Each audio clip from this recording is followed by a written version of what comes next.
Watch Who?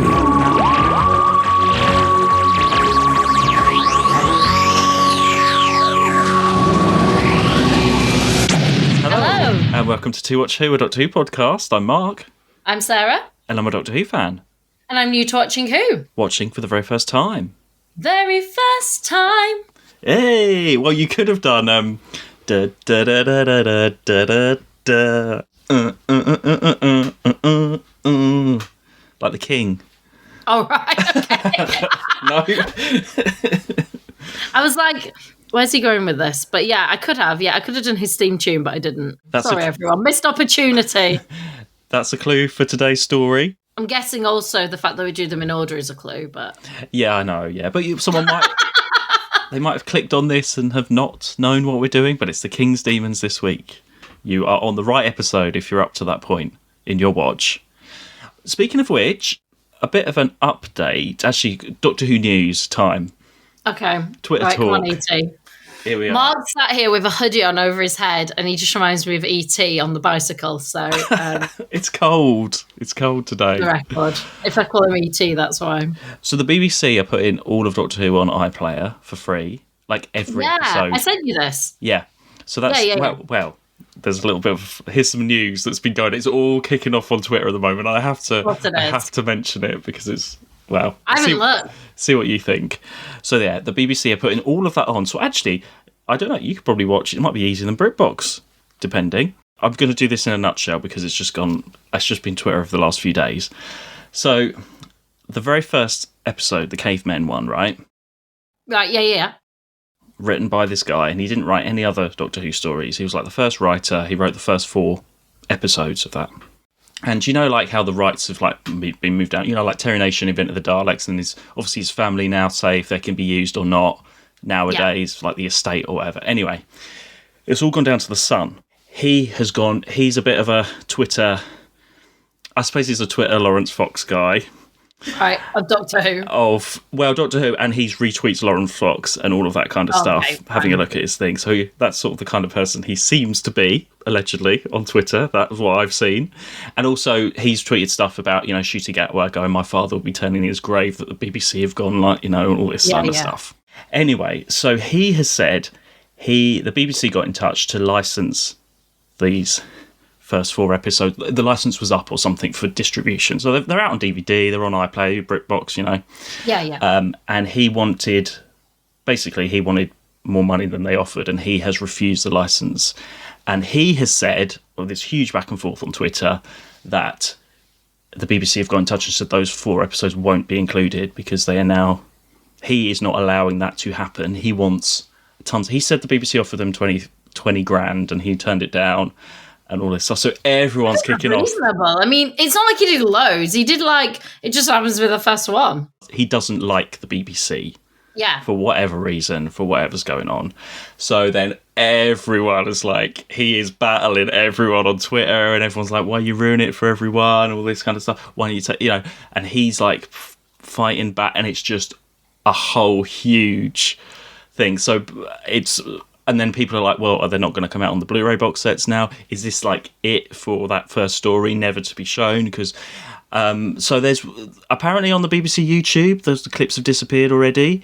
So I don't know, and it's not like he wrote it, or do you know what I mean? No. It's but some of his views and stuff he doesn't seem particularly mentally well, possibly, with all of this stuff that you can, I don't know. So everyone's piling in on him, which is obviously going to make the situation worse. But anyway, that's what's been happening on Doctor Who Twitter. Hey, but actually, it's probably the one thing that all Doctor Who fans are united on.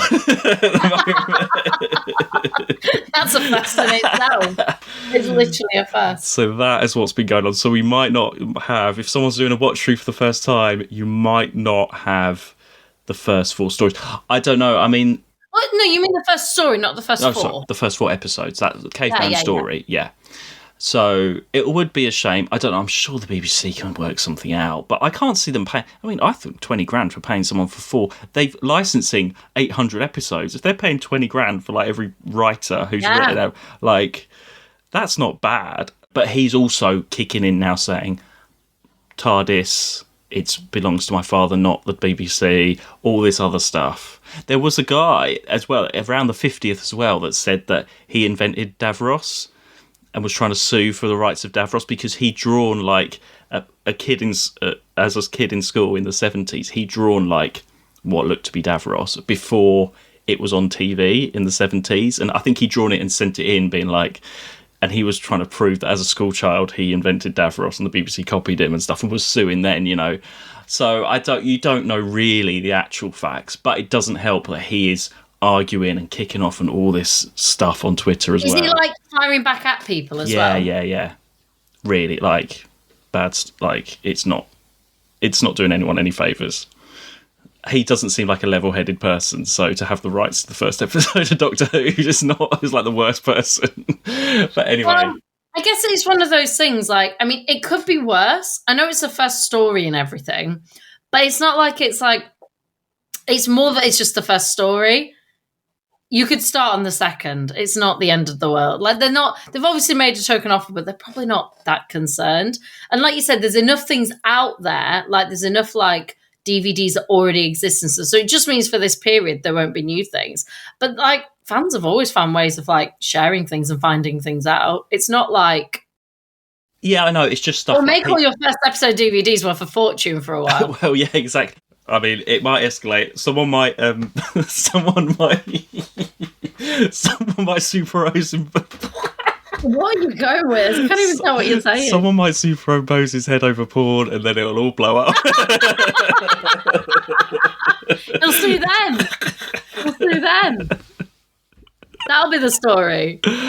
Oh my gosh. You know what? I was listening to that the other day. I can't remember why, but that came back in my head, that episode where we were trying to get through that story. Because I messaged you, like, which one was it again? I can't remember why it came up. And it is, I mean, you did such a good cut because it was a good 15, 20 minutes of us trying to tell that story. It was tough. That's the last time you looked into Doctor Who Twitter. I know. I haven't really looked into it since. Mark couldn't get through it. And I was traumatised. Well, okay, let's go into today's story. I don't have any other particular updates. And it was an easier one, 2 episodes. Nice little tour, yeah. And I quite like this one because I was trying to remember. I got this on video. It came in a box set, a special box set. And I really wanted it as a child, this like limited edition thing. And I used to go into town every Saturday and look at it on the shelf and be like, I really want that, I really want that. Aww. And I got it for my birthday. And then I had my birthday party. And we sat and watched this story. Of course you did. So like Ross and Tom were there. Good old Ross and Tom. There was like, the party rings and the crisps, chocolate fingers, all of that. Yeah. And I just remember we sat, and I was trying to work out, so that it came out on video in November 95, so it must have been March 96 would have been when I got it. So I would have been 10, so it was my 10th birthday, was literally the King's Demons. Of all things. Did you have because you said in the past your mum made like a little TARDIS like picture and stuff for you. Was it all decorated like that? No, I don't just think a pretty standard birthday party. I think it was the normal birthday party. Was it at your house? Yeah, they always were. Oh, no, we never did that. My mum, I've told you this, haven't I? I don't know. My mum did one birthday party at the house, and it was when I was in nursery. She told the neighbour that she was doing this party, and the neighbour was like, okay. And then after half an hour, the neighbour came round because my mum had not obviously thought this through. And what she had was 30 toddlers in the house, no other adults, because all the parents had just gone, bye, and ran away. And the neighbour came round. She was like, are you struggling? And my mum was just in toilet duty because I want the loo. Okay. Anyone else want the loo? No? Okay, come back. I want the loo. So all my mum was doing was going back and forth, taking kids to the toilet. And the neighbour, and my mum said, months later, she was still finding jelly. Like my mum made jelly for everyone. And like the kids must have just been like, so fat. It was just food. And my mum was like, literally months later, like you'd open something like a video and there'd be like jelly in it. There's just jelly everywhere. And it was just my mum and this neighbour for like 3 hours battling. And my mum was like, never, ever again. And actually, thinking about it, when I was in school, all the parties were in the same place. Like it was in this village hall that wasn't too far from school. It was where school had things as well. And they were pretty much every party was identical, right? Like it must have been like, well, so-and-so's done it. That's what I want. And so that the template was we had a bouncy castle in the gardeny bit of this village hall. You had a musicy DJ thing in the hall itself. And then we had hot dogs for food, and they put the table out, and at some point if we weren't bouncing or we weren't dancing, then they go hot dogs, and then we'd all sit at the tables and we'd eat hot dogs, and they were the ones in the tin. Oh yeah, I love those. Yeah, with and that was it, and that was pretty much for primary school every single birthday party. I was going to ask you that because my template was I think I had all of mine at home exactly the same until I was like 16. It was just have some friends round, buffet, watch something maybe on the TV, some party games, and everyone would go. Might sound more civilized. High school, I didn't have birthday parties because I'm like middle of July, so school had finished by then. I remember 12, so I would have started primary school. That was a bit of a weird one because I had my secondary school friends round, so I had Darren, Chloe, Joe, and Kelly, and then I invited Ross as well. And he didn't know anyone, and I've got that on video. Actually, I've got some video photo of food. We're all just sitting around eating, and the Venga Boys are playing on the CD player. And it just pans round, and we're all just like. I need to see that. I need to see that. Oh my god, that's so funny. And he was really quiet because he didn't know anyone. And I think that was one of the. Yeah, I don't think I had anything after that really in terms of parties. I didn't have, but I know friends had more like McDonald's or something in the village hall, or we'll do something. I never did that. It was pretty much, especially around this time, everyone come around and we'll watch .2 video, whichever one I got for my birthday that time. So my 10th birthday was. And just 2 episodes as well, so it was pretty quick. Like within 40 minutes, your party's done. Yeah, I can't remember anything else, but I have this vivid memory of watching The King's Demons. That's so funny. I mean, Ross and Tom would have liked it, but I don't think anybody else was particularly. It's so, because actually, I don't remember my birthday parties because they're all just one merged thing. I know I had them. I have no memory of them. Every party was exactly the same. I don't know if it was I'm in two minds of whether it was like all the parents were like, let's just do that. And it was the same people, like it was the same bouncy castle. And it was the same DJ. I think it was one or the other, right? So like maybe as we got a bit older, maybe we had the DJ instead of the bouncy castle.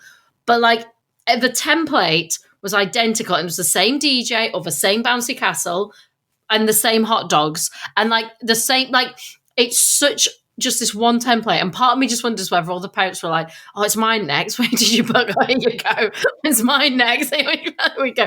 Because yeah, that's like, and again, I'm sure my mum would have been like, what do you want for your birthday? I'm like, oh, I want the bouncy castle. And what food do you want? Hot dogs. Okay. That would have been that. But I don't remember my specific. They're just one merged memory. And my other memory of this was more recent at a convention a few years ago. They had the director of this one there, and they did these sessions where you basically, it was like a sort of live commentary, so you sat and watched it with the director. Right, nice. So you all sit around this table in this conference room, and he's there, and you're supposed to like say, shout out questions as you're sort of watching. Oh, and we were only supposed to do part 1. I was sitting there watching it, and it was quite boring because he'd not seen it for years, so he was just fascinated watching it, not really saying too much. No one was asking any questions, and I was really tired, and I was thinking, at least it's only 1 episode. And then he got to the end of part 1, and he was like, oh, we've got time for part 2. Let's go and carry on. I was like, great. So we watched the whole thing with the director. At least it's only 2. Could have been 4. But he didn't really have much extra to say. I think it was one of his first directing jobs. So he was quite keen. Let's go into the story. First question. Did you know that would be the master? What was his disguise like? No, that was a surprise. No, you have to be joking me. It's the worst. No, genuinely, that was a surprise. I I don't. just wasn't expecting it. So, and you assume, Mark, that I really paid that much attention to the side characters. If I remember their names, that's a miracle. You know, sometimes someone might be like, "Oh, have I seen?" But you're the one. You're always like that person. They're in this. I'm like, "Oh yeah, I just about remember that story." So no, it was a genuine surprise.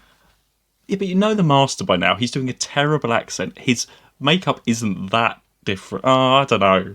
I think it's But really obvious. sometimes something more, like in an obvious way, can be more. I was surprised in my head. I thought I wasn't expecting to. I'm trying to think what I thought it was. Like they're obviously there.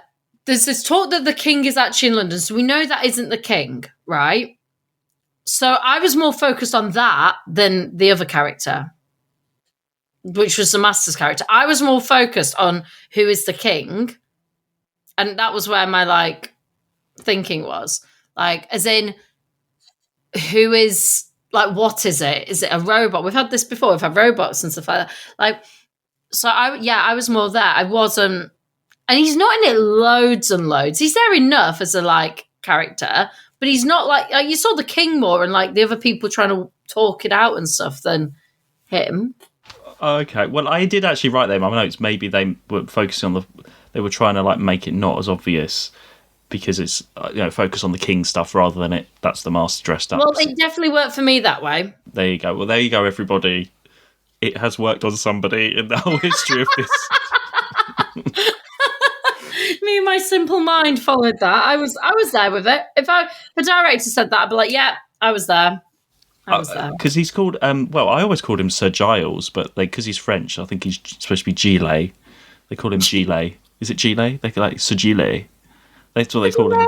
Sir Gilles. Because he's Sir Giles East. Not a jacket. Because in the credits, he's Sir Giles Eastram, which is Eastram is an anagram of master. Yeah. I read that after. Oh, right, okay, yeah. So they're always trying to do that. Anyway. Also, I read this as well. In the Radio Times, when they were putting the cast, they made a fake name. So it wasn't a giveaway that he was going to be in it. And it said something like Fake Master. Was it like it was an anagram name, but it said something like Fake Master or something like that. Mm. Yeah, oh, wow, you've done your research. I've done a little bit of research. Well, it's historical, which we haven't had for a long time. I found it a little bit boring to begin with. Oh my god! What do you know? Only a touch. I think what kept me going was the fact it was only 2. I knew that. I knew it. Once I've done one, I was like, I've just got one more to go. But I did enjoy. Like, I liked the surprise of the Master. That was a great cliffhanger for me. Maybe not for you, but for me, it was a great cliffhanger. And then later on, I think for me, I was just more focused on, well, when are we getting to, because he's not the king, it's the Master. So I'm more focused on that, I think. And then when we find out it's Chameleon. Yeah. Go me. That was like, oh, this is interesting. That's cool. But equally with Chameleon, I don't think it was that well explained. Like, is he, like, he has his own thoughts and feelings, but is it that the Master's influencing him and then the Doctor is? I couldn't work out what, like, but then he also has his own thoughts and choices. It was confusing me a bit. Okay, we will answer all these questions. Major klaxon though. Can we just have a clothes watch moment? Tegan has a new outfit. I knew you were going to say that. As soon as she was in that new outfit, I was like, here we go. Mark will be on this. She looks completely different now. She almost looked a bit 70s, actually. I think that's very 80s because she's got the earrings, and now with the haircut, she looks a bit older, even, I think. You see, her outfit was that. Well, she had 2 outfits. Well, she had the coat. She put the fur on pretty much straight away. Yeah. The massive, I don't know, maybe that's it. I think like the furry coat, she had like a little mini dress. I think a 70s. The dress was quite flowery because that's what Thingy gets made into, isn't it? Chameleon at the end, he's in that dress. And it's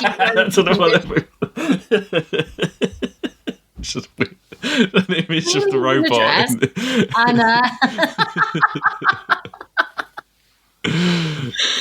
But like, I don't know. I just thought of it as more of like I could imagine Polly wearing that. Okay, I think entire it's, outfit, we'll which see. makes me think 70s. Okay, I think it's quite. It was different. At least it's a change. It's It is a different. change. It is a change. Turlo is still in his school uniform for whatever reason, and it's King. They didn't think to change Turlo's outfit. I was kind of hoping this would be the end of Turlo. Oh no! Well, they were supposed to be on his way to his planet, weren't they? Exactly. So I was hoping that's what this would be. And it would be quite a nice little short roundup of that. But no. Well, talking about Turlo then. That said, sorry, just to jump, Turlo did not annoy me as much. Well, he separated straight away. I mean, nobody really does a lot in this, but maybe that's why. Maybe that's why he's not annoying. But he had his moments, I think. I felt like I knew his character more this time. It's not this weird, like, trying to be one thing and then there's this going on. It was just, this is what this character is. I quite like that. Like, he's with the Doctor. He, like, trusts him. Maybe that's why he didn't annoy me as much. Well, they're a team now. Let's see how that goes. Then maybe you just need a few more stories or whatever with him. See how it goes. So it's King John that they meet, who is out. And I mean, it's great location stuff. All the jousting at the beginning looks great. He looks absolutely freezing cold. It does. I mean, I don't know the history and all that too much, but King John. So whenever I think of like stories to tell you, I'm always like, oh, I'll remember that story, but I have to wait until the relevant story comes along to tell it on, if you see what I mean. And I don't think I've said about this one because it's King John related. Not in a classic King John story, as one does. Classic. No, do you not have one? No, I don't. So there's King John's hunting lodge is a thing, okay? Because we went on a primary school trip because it's in the village I'm from, near Writtle College, is where King John's hunting lodge was. Right. Yeah. Is this based in that hunting lodge? No, this isn't. No. He's just in a random place on a visit. He's visiting he's not, somewhere. but yeah. No, it's not set here. And I'm always trying to research this hunting lodge because, I mean, it doesn't really exist anymore. It's just, we went on the school trip. I mean, it was our this is primary school, and it was a trainee teacher called, what was her name? I think it was Caroline. Anyway, I feel like it was part of her passing her teacher training to take us on a school trip somewhere, and this was like 5 minutes down the road, so it was easy to do. Let's all go and visit King John's hunting lodge, which is, if you've ever been there, just a ditch. There is no building, there is nothing left. It is a ditch. So much so that I was like, quite a few years ago, obviously when I was older, I was like, I remember going to King, I need to go and visit this again to remember that, what it was like. And I was like, was it actually here? Because there's no evidence that there ever was a King John's hunting lodge. gosh. But I have looked it up today, it was there. So anybody listening, actually, listen to Dave, who is from Chelmsford. If you might know, right next to Writtle College at the back, apparently is King John's hunting lodge. Shout out to Dave. Have you ever heard of it? Maybe it's just people in that area that know. So let me know if you know about King John's hunting lodge, which it's just, and yeah, I looked it up. There's like this heritage website. Yeah, and it's the earthwork and buried remains of the medieval moated site of King John's hunting lodge, a manorial complex founded by King John in 1211. King's Demons is set in 1215. So Yeah. He's already built the hunting lodge by now. So he had quite a few different ones. So he just had this one in Essex. But basically, it does say the moat, partially water-filled, is in good condition, though the southeast corridor has sometime been filled in. Fish pond has been lined with concrete and is a reservoir. Basically, it's just saying there's nothing left of it now. But we had a school trip to it, and it was literally just walk and look at this ditch and then walk back again. So if anybody wants to visit there, it's at the back of Writtle College, everyone. So it always reminds me of this now, because I think maybe we'd done the school trip, and then it might have been when I got this on video, like it was around the same time, I would have been like, oh my God, it's King John. John, he's local to me. But also, this is what's good about Doctor Who, you learn stuff. You do learn stuff. Yeah. Like, I didn't do like Magna Carta at school or anything. No, I didn't either. I mean, I've heard of it and know of it, but I didn't do it in school. No, but they mention the Doomsday Book, and I I mean, I said my dad's got a copy of it. He hasn't got the actual Doomsday Book, but I remember my dad had a copy of the Doomsday Book. This whole missing episode when there's the Doomsday Book. Oh, it's just Mark's dad's house. So which is literally just a list of property. It's like, what is it? You know when they do like a survey, the national survey, like the census, basically. I think. Yeah.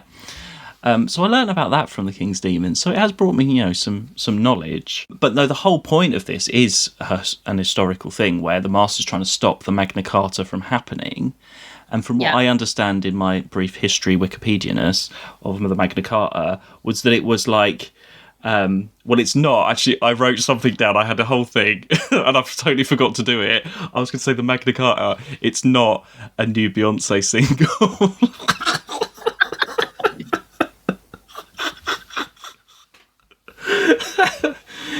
Are you proud of that? King John should have signed the Doomsday Book.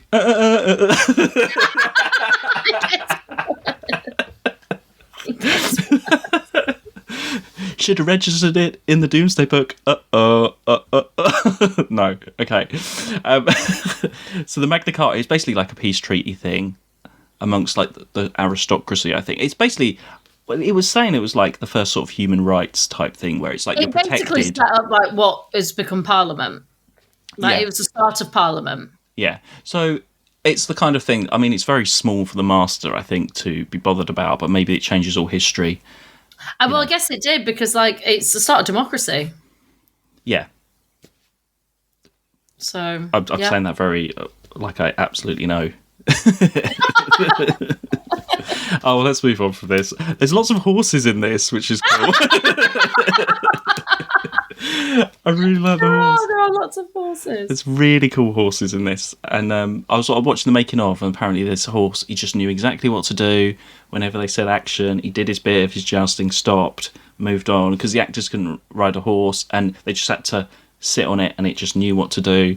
Great horses in this. Everyone's riding the horses. Great time. And then we have...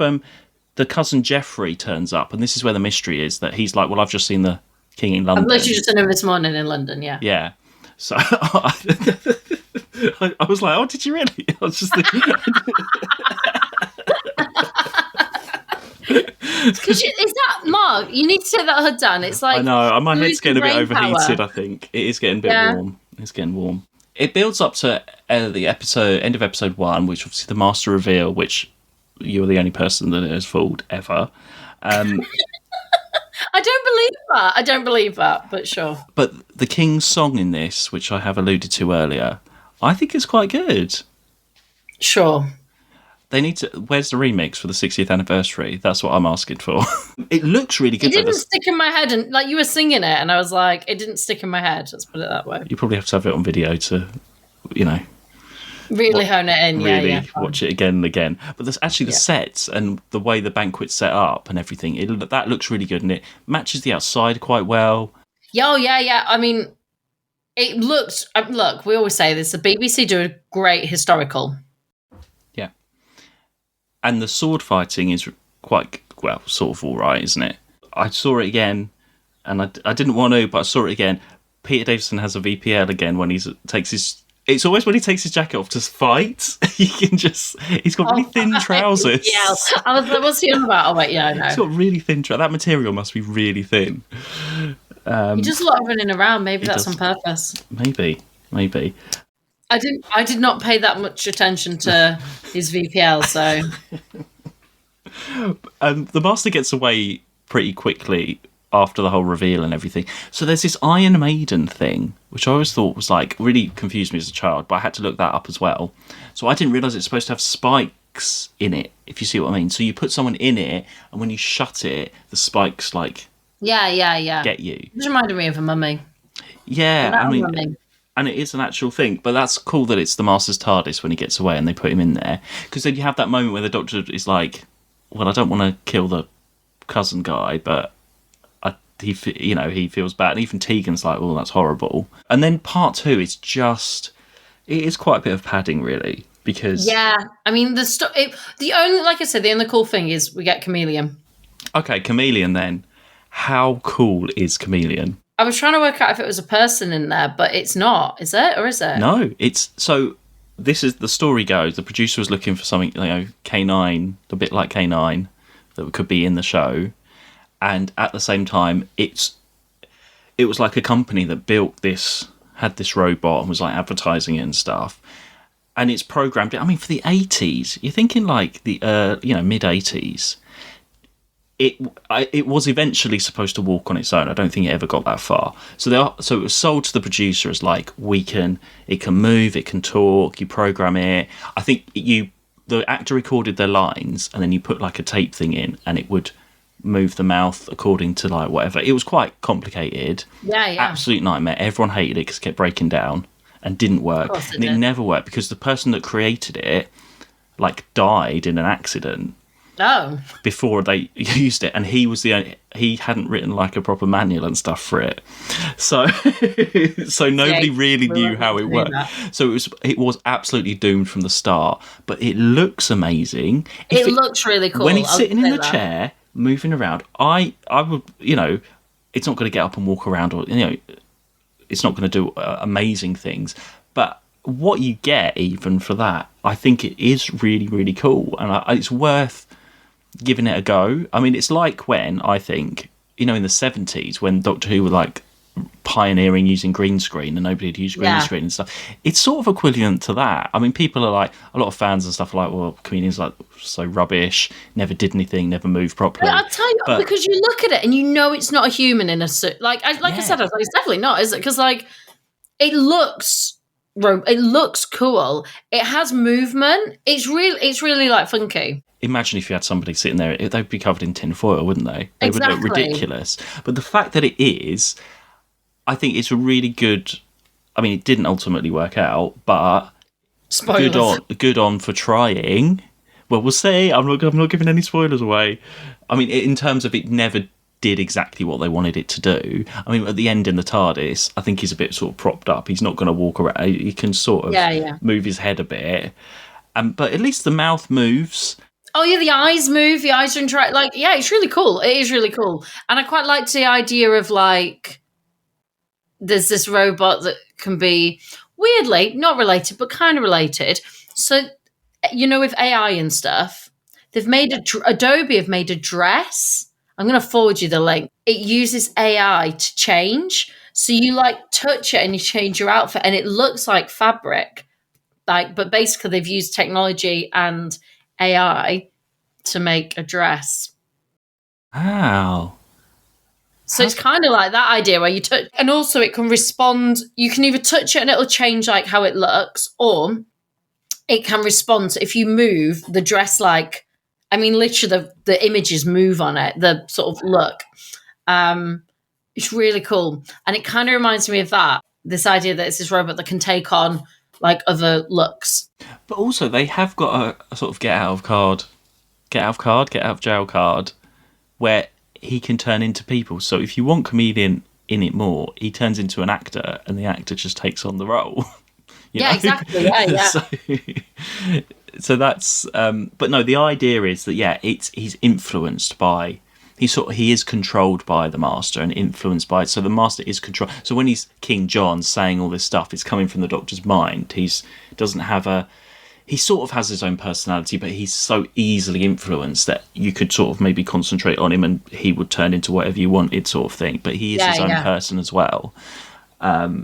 So that's the idea. I mean, it is really maybe written to introduce Chameleon. I don't know if the story came first and they shoved him in, but actually it revolves around him, doesn't it? So it's got to be. I think they must have planned it this way to introduce him. And you know me, I always enjoy having the Master. Oh yeah, exactly. You'd be pleased. It's not his greatest plan. Considering, I don't know where we are in the season, but like we're pretty far into it, so we must be near the endish now. I'm surprised in the 20th we've not. Did we have a Master at the start? We last saw him because they mention it in Time Flight at the end of the last series. He got trapped in. That's right. Yeah, that's why I thought he was at the start of the next one, but he's not. We've not had him in the 20th. It makes sense. It's an idea where, and he's got out. Classic Master. Yeah, he's got away, and Chameleon has come on board, and he's going to have Tegan's bedroom apparently. Yeah, that was a whole weird thing where like that was also a moment where I really liked Turlo. Because he was like, do you want him? He's like, yeah. I just enjoyed that, yeah. Whereas Tegan's having a classic Tegan strop. I feel like she was very stroppy throughout. I want to go back to the TARDIS. I'm cold. I do agree with you, Tegan. But today, I want to go home. And there's that whole bit about going home and stuff. I know when he says it, she's like, no, I don't. No. I was like, oh my gosh. And that's the bit. It's a shame because, like, I think she's such a great, strong character, but they write those lines for her that are just so moany. And what can you do with that as an actress? Like, you can't unmoany a moany dialogue. There was just the odd couple of lines which were quite fun for her, where she's like, where the doctor's like, I wonder what is going on with the king, and she's like, oh, maybe he's the devil, sort of thing. That kind of. There's the odd. Yeah, I liked those as well. Like, but they just have this thing where this is what she is, and it's just such a shame because the rest of the time she's really like bullshit and really. She's feisty and she's quite independent, and like that's great. It's such a great like female role model, and they just make her really whiny.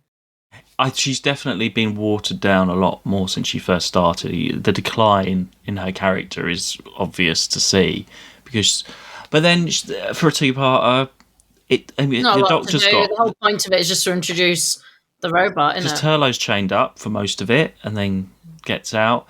Tegan is just with the Doctor the whole time. She can't go off and have her own story because there's not enough going on. Like it's very slight. It's quite fun though. It's quite it's a nice different setting, and it's an easy watch. And I think any scene that Chameleon is, I absolutely perfect for a 10th birthday party. Yeah, exactly. I should have asked for a chameleon cake, shouldn't I? All that silver icing. Oh my god. Cursing you. But no, I just think it's a really great idea, and just even watching as a 10-year-old, I thought Chameleon was so cool and looked so cool. Yeah, I agree. Right. Well, it sort of technically is the last one of the series. Okay, so we're at the Oscars next.